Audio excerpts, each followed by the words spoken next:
Tenemos el título de la predicación que ya se había mandado por el WhatsApp, ¿no? al grupito, y me parece que es, como título yo le puse ahí un poco para que fuera atractivo. La iglesia que avanza. Gracias, Estela. Los demás nada, tranquilos. Vosotros quietos en los asientos, que no pasa nada, pero que avance la iglesia. Vosotros tranquilos. Amén. Amén. Para pensar en el título de esta predicación, este pensamiento, yo he tenido la experiencia de estar 2 semanas trabajando. Y entonces mi trabajo, como bastante sabréis, es de estar mucho en la carretera, que es de lo que se queja María Ángeles. Dice, es que siempre viajando, siempre viajando. Y entonces yo me he imaginado que la iglesia que viaja, que avanza, es una iglesia viajera. Y todo esto viene a raíz de un solo versículo que vamos a estar tocando en esta mañana. Ya sabéis que yo me canso mucho de hablar mucho más, entonces vamos a hablar solamente un versículo. Y es en el Salmo 25, el 4, que dice, muéstrame, oh Jehová, tus caminos, enséñame tus sendas. Pero este salmo, muéstrame, Jehová, tus caminos, enséñame tus sendas, lo vamos a estar repitiendo constantemente durante la predicación. Para, si sois como yo, necesitáis repetir muchas veces una cosa para que se nos quede un poco. Si no, pues con la primera vez que lo digamos, ya os vale. Pero si sois como yo, vamos a repetirlo varias veces. Porque realmente muestra el deseo de un corazón que quiere agradar a Dios. Amén. Bien, entonces, la iglesia que avanza. Pero nos encontramos con una pregunta importante. Y ahora sí. ¿Hacia dónde avanza la iglesia? ¿Qué os parece? Hacia Dios, hacia Jesús. Pati hace con la cabeza así, imagino que dice lo mismo. Hacia el reino. Por lo menos es hacia dónde debería avanzar. Lo que estáis diciendo. Hacia adelante. Vale. Y ahí pondríamos ahora el Salmo, que pone abajito, Salmo 25:4. Y entonces vamos a ver la idea que yo he tenido para hacer esta presentación, que pasamos a la siguiente. Nuestra vida y la iglesia sería este punto del coche, que sería la parte de abajo, y lo que tenemos es una autopista por delante. No una carretera, una autopista, ¿vale? Entonces así vamos a entender mucho más el sentido de avanzar. ¿Por qué? Porque en la autopista se puede retroceder. Por el mismo carril no. Entonces, una autopista y un coche. Le damos otra vez. Muéstrame, oh Jehová, tus caminos. Enséñame. A ver si me seguís. Tus sendas. Vamos por la carretera y entonces, ¿qué es lo que nos encontramos cuando vamos por una autopista? Y vamos a la siguiente. Bueno, estamos diciendo que me habéis contestado. ¿Qué es avanzar? Pues en la autopista solo se puede ir hacia adelante, pero definir qué es avanzar, ¿qué es? Seguir el camino, muy bien. Según la RAE, podemos poner lo que significa adelantar, mover o prolongar hacia adelante. Esa es la definición que da la RAE sobre lo de avanzar. Cuando estamos en la autopista nos encontramos algo importante. ¿Qué es? Las señales. Y una que me molesta a mí mucho es esa que se pone a la derecha, que dice control de velocidad. Pero lo que me da mucha rabia es lo que pone encima, que dice por su seguridad. Yo me encuentro eso y digo, vale, esto es cachondeo. Por su seguridad. Ves ahí una autopista que se puede ir a 120, que se puede ir más, pero no te permiten. Y una curvita, y ahí está, justo donde la curvita, el radar. ¿Y es por mi seguridad o es porque lo que quieres es recuperar dinero o conseguir dinero para los que hago un poco de prisa? Y nos encontramos que hay varios carriles y entonces en la siguiente nos sale ¡pum! Y la siguiente otra vez. Unos carriles que nos dice ideas para ir hacia un lado, que son ideas del hombre, y en el otro carril las ideas de Dios. La Iglesia que avanza se encuentra siempre con un desvío. Entonces, los desvíos los puede presentar el hombre y el camino correcto sería el camino que pone Dios. Hasta aquí todos de acuerdo, ¿no? Vale, entonces cada vez que nos encontremos en una situación como Iglesia que haya un desvío, ¿qué tenemos que hacer? Pedirle a Dios que nos muestre el camino y que nos enseñe cuál es su senda. Los hombres nos van a poner en estos desvíos sus ideas, su moralidad, las cosas que son típicas de la época en la que estamos viviendo. Y hay muchas veces que la Iglesia puede desviarse por allí, ¿o no? O la Iglesia es perfecta y no se desvía nunca. Entonces, la actitud de la Iglesia debe seguir siendo que el Señor nos muestre el camino y que nos enseñe sus veredas. Avanzar implica que haya cambios. La Iglesia, desde el principio, ha querido seguir los caminos del Señor. Pero las circunstancias, como hemos visto, ha habido unos desvíos que desde el mismo principio había que corregir. Porque gente en la Iglesia llevaba a los creyentes por esos caminos. ¿Os acordáis desde el principio cuál podría haber sido el problema? Los judaizantes. Al principio del todo eran los judaizantes. ¿Qué es lo que enseñaban los judaizantes? Que se tenía que circuncidar para poder ser salvos. Y eso no es lo que enseñaba el Evangelio. Entonces, la Iglesia que ha querido siempre, desde el principio, seguir los caminos de Dios, ¿qué es lo que tuvo que hacer? Hacer un concilio. Y entonces se juntaron los que sabían mucho y dijeron, esto hay que solucionarlo. Se formó el Concilio de Jerusalén en el año 50 o 51, donde se atajaba el problema de los judaizantes. Vale. Y entonces, a partir de aquí, la Iglesia, cada tiempo, se encontraba con diferentes encrucijadas o desvíos, donde había que volver otra vez a coger el camino correcto, que es el camino de Dios. La Iglesia Católica Romana, hasta hoy, ha habido diferentes concilios, ¿no? Unos de la Iglesia Católica, otros de la Iglesia Ortodoxa. Pero hasta el día de hoy, en la Iglesia Católica Romana, se han tenido hasta 21 concilios diferentes que les llaman concilios ecuménicos, pero ha habido otros concilios aparte. Pero los importantes son los concilios ecuménicos, que son para que los aceptemos todo el mundo. ¿Vale? Son 21. Y vamos por el número 1. El concilio de Nicea I, porque ha habido varios en Nicea, y el primer concilio de Nicea fue en el año 325. ¿Por qué se hizo este concilio?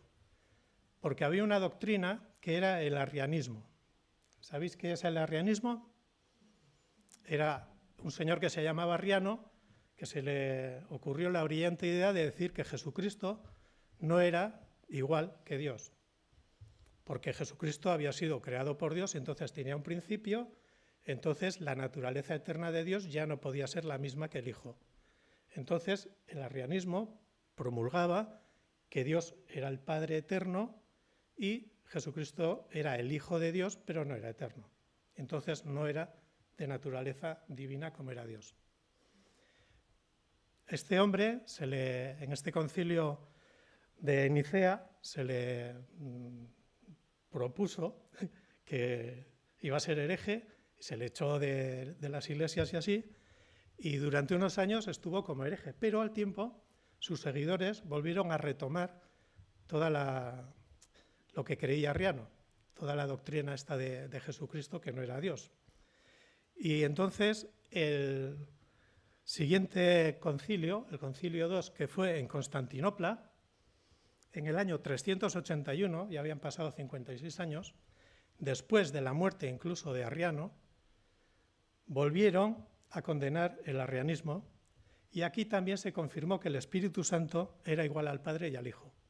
Entonces, a partir del 381, la doctrina de la Trinidad es una doctrina aceptada por todo el mundo y en base a este concilio que es católico, romano, del año 381.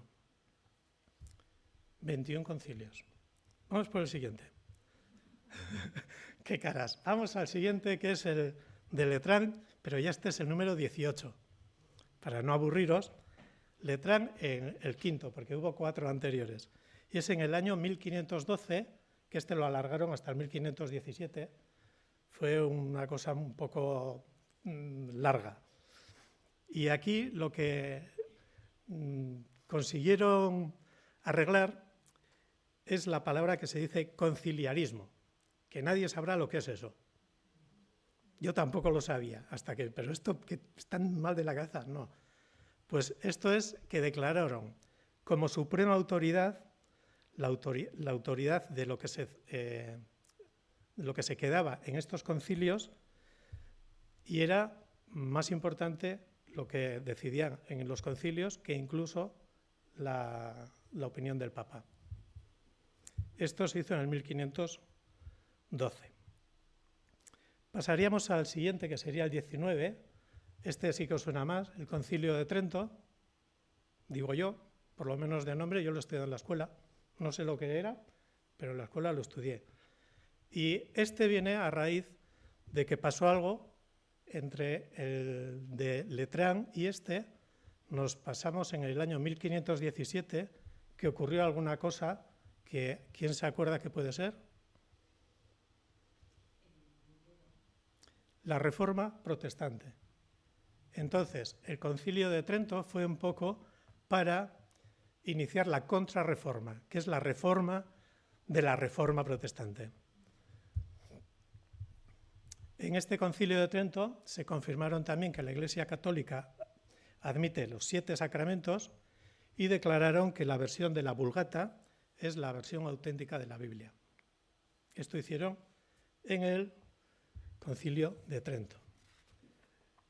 El número 20, ya esto es un poco más actual, el Vaticano I, en el año 1870.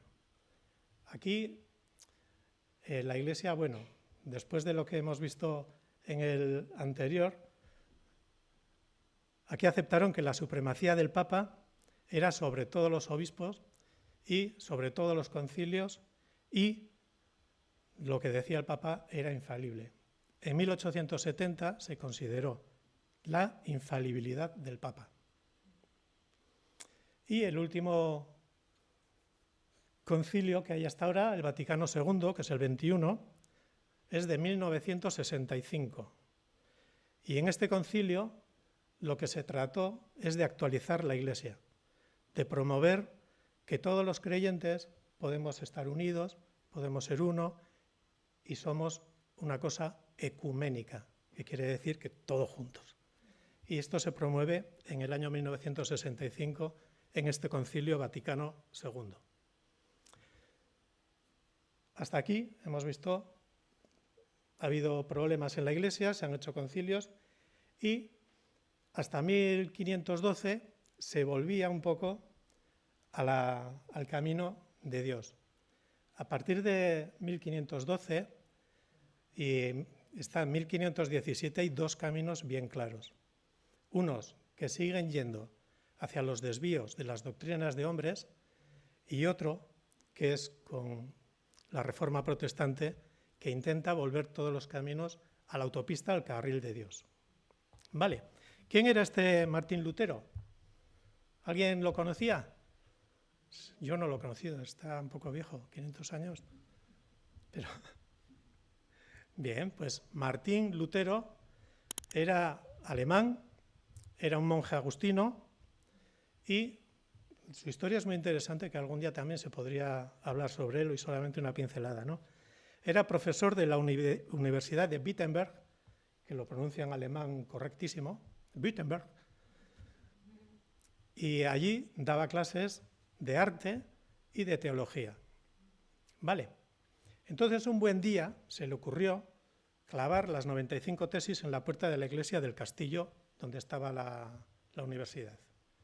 Esto suena como que era ¡buah! 95 tesis clavadas en la puerta de la iglesia. Esto es una burrada. No es una burrada. Normalmente, en ese tiempo lo que hacían era cuando había alguna cosa, el tablón de anuncios era la puerta de la iglesia. Y entonces tú ibas con, no tú, pero tendría que ser alguien un poco importante, ¿no? Alguien que tendría algo que decir.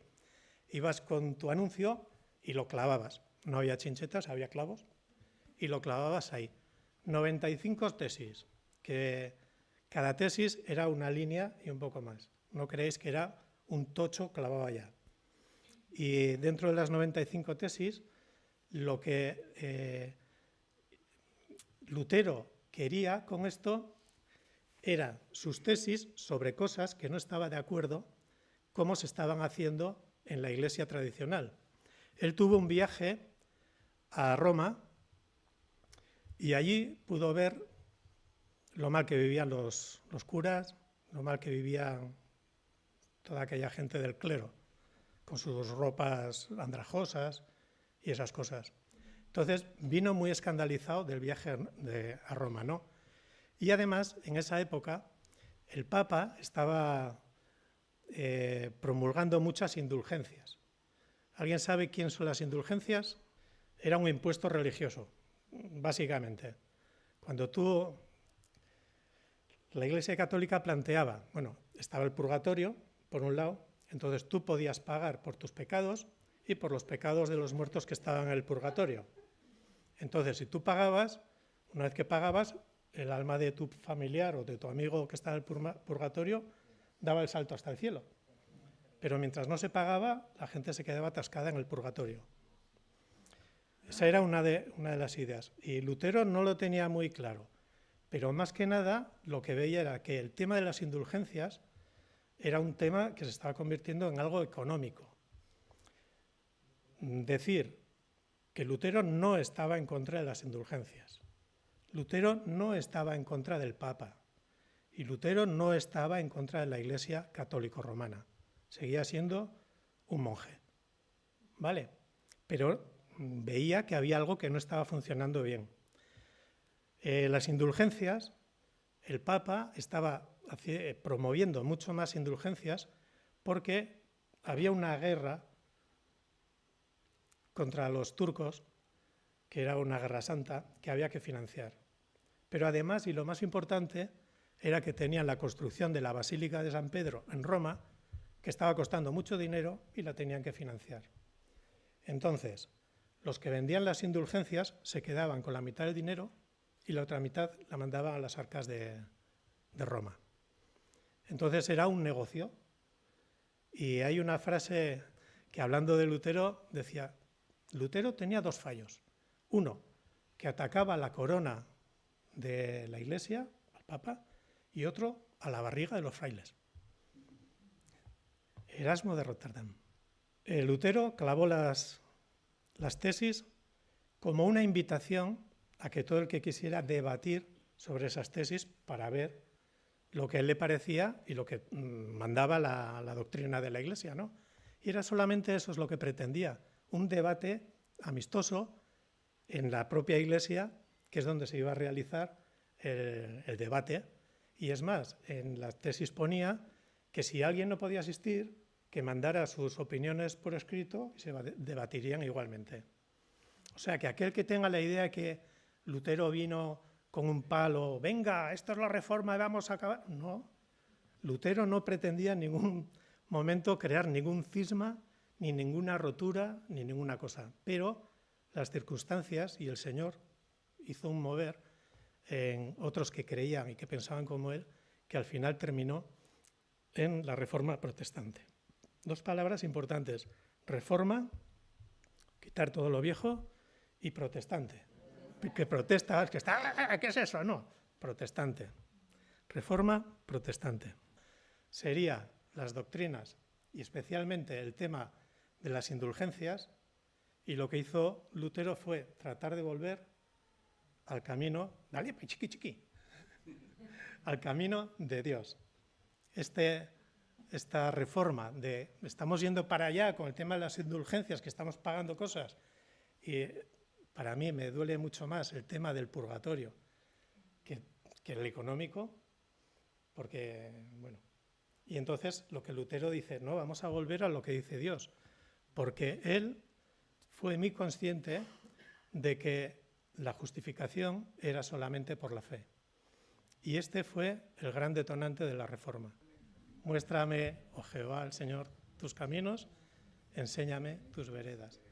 Y es básicamente lo que hizo Lutero, ver los caminos del Señor, entender las veredas del Señor y actuar en consecuencia, ¿no?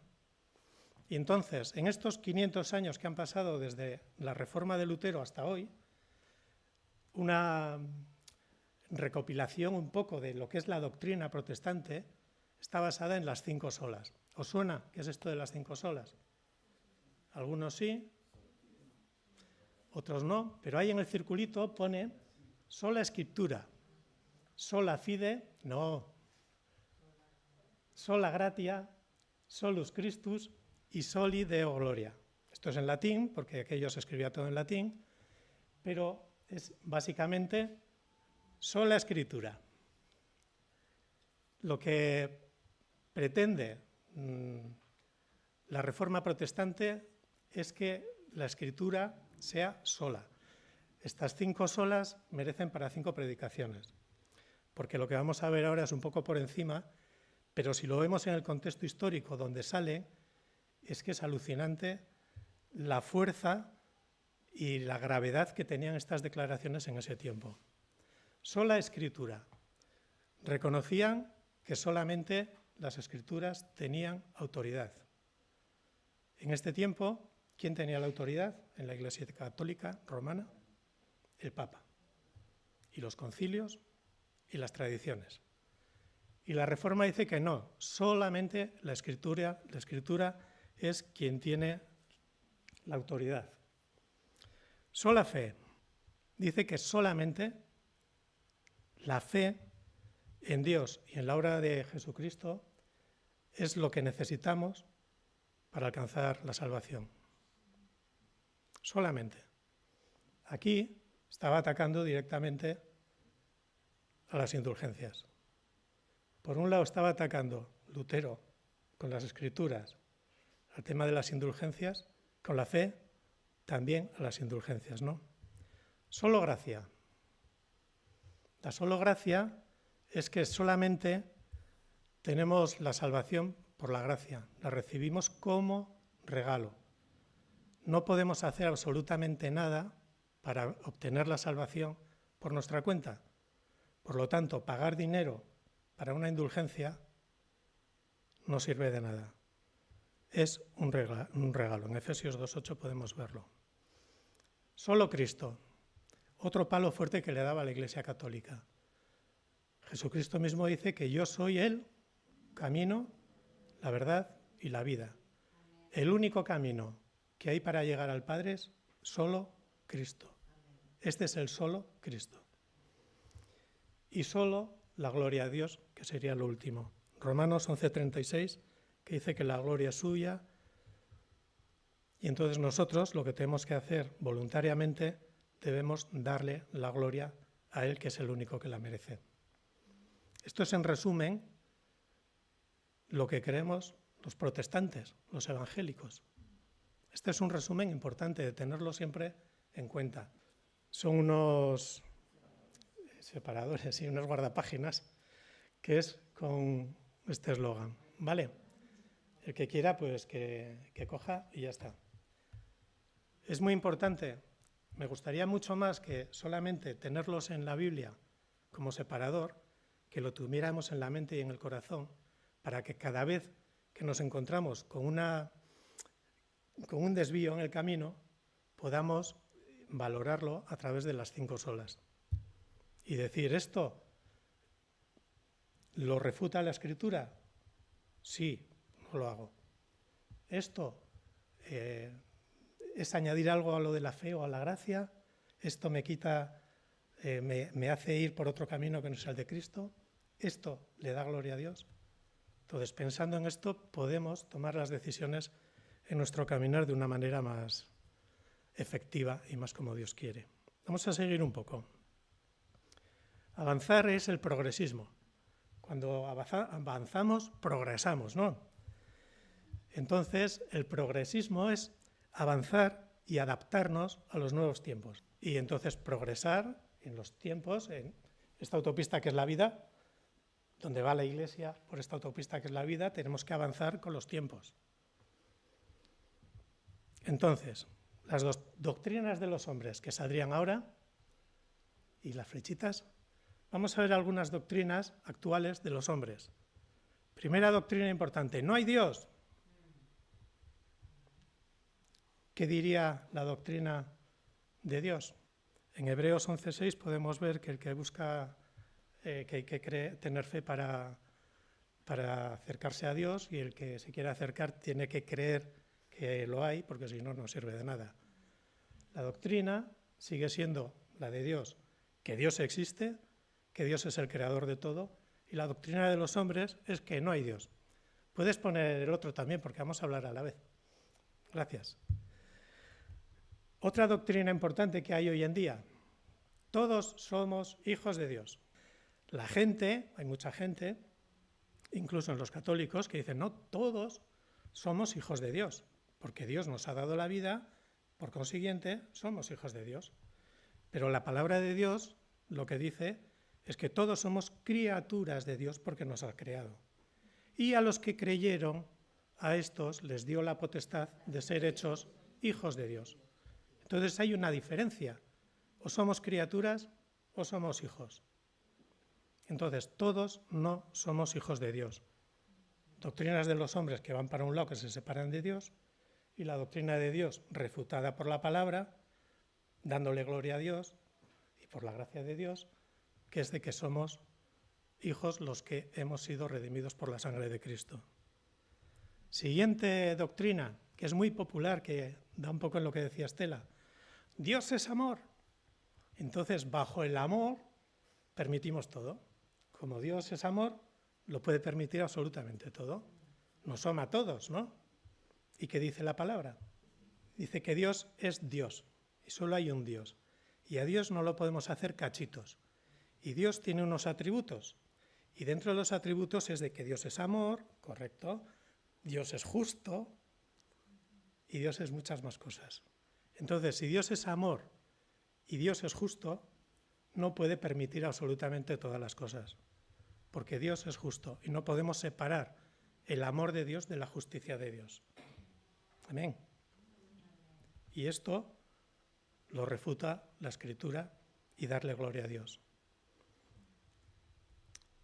El tema de las obras. Yo es que tengo que hacer cosas para ganarme la salvación.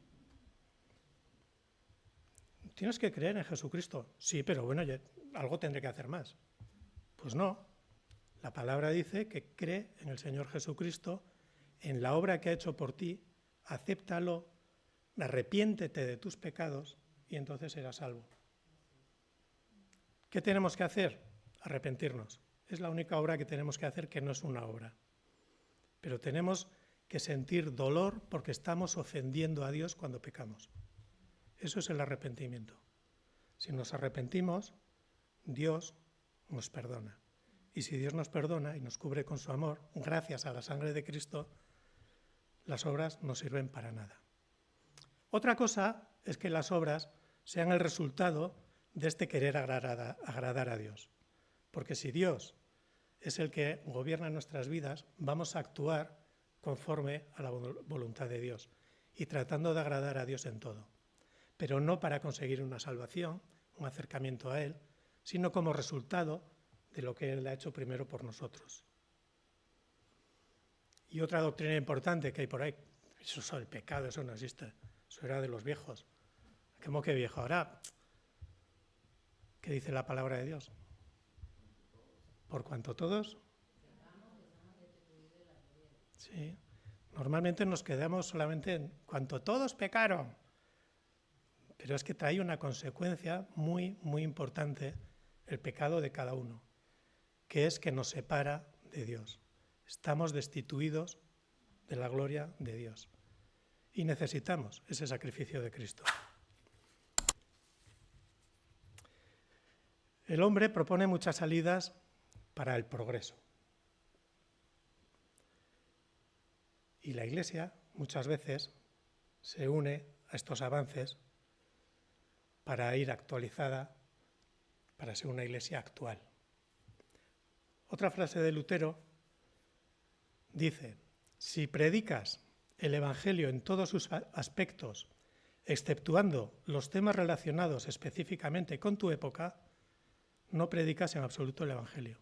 La forma de ver los pecados y las cosas en los tiempos de Jesús era totalmente diferente a lo que vemos ahora. La sociedad, estoy hablando. Había cosas que entonces parecía que era ¡guau! Esto es la... Y hoy es todo permisivo. Entonces, si solamente predicamos sonríe, Dios te ama, no estamos predicando el Evangelio. Tenemos que predicar que lo que estamos haciendo hoy, que se acepta como algo bueno, es algo que va contra la voluntad de Dios. Una pregunta: ¿se terminó la Reforma Protestante después de 1517 y los años siguientes? Las dos palabras. ¿La Reforma se acabó? Sí. ¿Protestante se acabó? En algunos casos sí, pero no debería. Debemos ser un pueblo que seguimos protestando cada vez que vemos que hay una cosa que va contra Dios y se acepta. La Reforma, el movimiento ahí de tenemos que cambiar y volver a Dios, se acabó, lo que es la Reforma como movimiento. Pero la protesta, el seguir en un continuo avance, como estamos diciendo ahora, es tener que estar continuamente velando para que todo lo que va ocurriendo a nuestro alrededor y vemos que va en contra de Dios, tenemos que denunciarlo. Seguimos la siguiente pregunta. Peligro. ¿La Iglesia cómo está avanzando? ¿Avanza de la mano del mundo, aceptando todas estas cosas que vienen ahora y que se aceptan con total normalidad en la sociedad actual? Yo creo que desgraciadamente hay muchas cosas que han entrado dentro de las iglesias. Muchas cosas. Podemos ver los grandes temas que hay hoy en la sociedad: la homosexualidad, el feminismo, el aborto, la eutanasia, al pecado que ahora le llaman errores, la teología de la prosperidad, unas reuniones que solamente quieren exaltar y atraer a la juventud para que estén en la iglesia y no fuera de ella. ¿Qué se pretende con esto? ¿Agradar a Dios o agradar a los hombres? Pues a mí me parece que lo que debería ser que la Iglesia avance de la mano de Cristo. Hay iglesias que lo que anhelan es tener números, tener mucha gente en las iglesias, pero no les preocupa para nada si son salvos o no son salvos. ¿Responsabilidad entonces? La pregunta del millón. Entonces, todo esto que hemos visto hasta ahora es para la Iglesia. Pero, ¿quién es la Iglesia? Fabián ha levantado la mano. Juan Carlos también ha dicho. Estela también. Pues la Iglesia somos nosotros. Somos tú y soy yo. Somos los redimidos. Entonces, peligro, Estela. Nuestras decisiones y nuestras concesiones al mundo reflejan nuestra relación con Dios y son lo que esta sociedad puede ver de Dios, porque nosotros somos la luz. Si nosotros en nuestra vida como creyentes estamos aceptando estas concesiones que acepta la sociedad va a ver que en la Iglesia acepta todo lo que está aceptando la sociedad, porque lo ven nosotros. La Iglesia no es una cosa etérea, no, la Iglesia es que somos nosotros, somos carne. Amén. ¿Qué luz estamos dando a esta sociedad? Conclusión. Estate atento a cada salida de la autopista. Vamos a ver otra vez la carretera. La parte de abajo ahora ya no es la Iglesia, eres tú, soy yo. Y la autopista, mi vida. Pasamos. Estate atento a las salidas que hay en la autopista. Y el versículo lema de hoy: muéstrame, oh Señor, tus caminos y enséñame tus sendas. Esta sería la oración que tenemos que tener cuando acabe. La oración que teníamos que tener cada uno de nosotros, que es lo que dice la palabra, ¿no? Deberíamos tener ese anhelo de conocer toda la voluntad de Dios, de tal manera que cuando tengamos una disyuntiva, una decisión que tomar o lo que sea, podamos verlo a través de la palabra. Recordar entonces las 5 solas.